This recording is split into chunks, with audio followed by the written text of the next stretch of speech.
Hi hello, कसे आहात सर्वजण? मस्त आहात ना? मस्तच राहा. सर्वप्रथम श्री स्वामी समर्थ.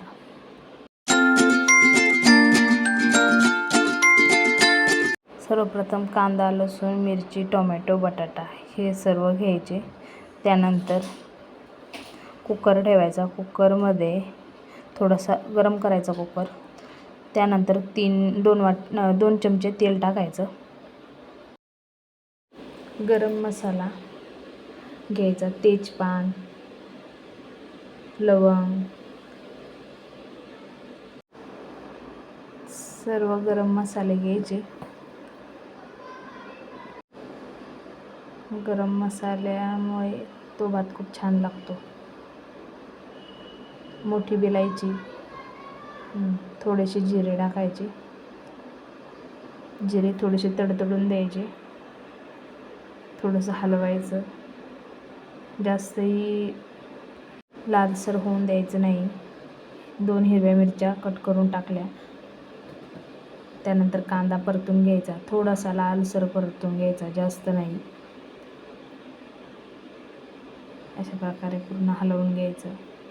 तेल एकदम थोडंसंही वापरायचं, जास्त नाही. 2 मिरच्या का? कारण लहान मुलं पण खातात आणि सहसा माझा मुलगा जास्त तिखट खात नाही, त्यामुळे मी त्याला 2च मिरच्यामध्ये होऊन जातं. एव्हरेस्ट हिंग मसाला हा कंपल्सरी त्याच्यामध्ये टाकायचा.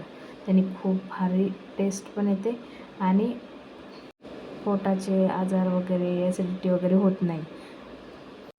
त्यानंतर अद्रक लसूण पेस्ट टाकायची. पूर्ण हलवून घ्यायचं. ते एकदम तडतडून मस्त द्यायचं. त्यानंतर काळा मसाला हा गावाकडून बनवलेला आहे, पण ह्याची टेस्ट खूप छान लागते.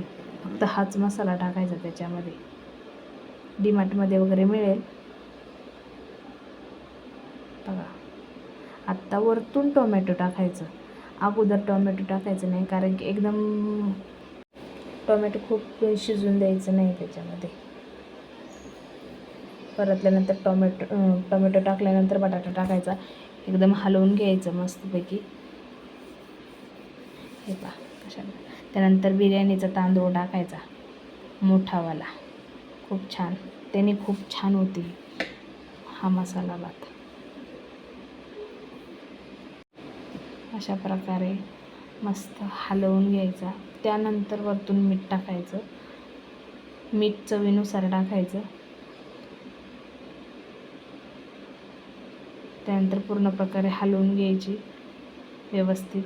सगळं एकत्र मसाले झाले पाहिजेत आणि थोडासा भातही परतला पाहिजे.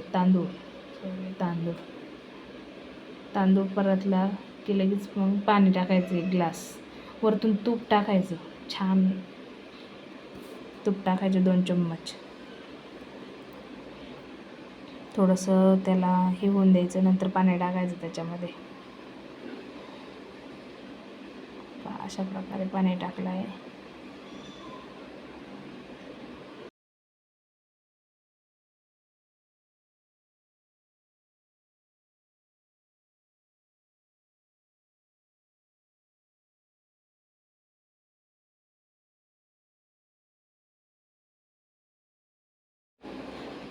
कुकर लावून घ्यायचा.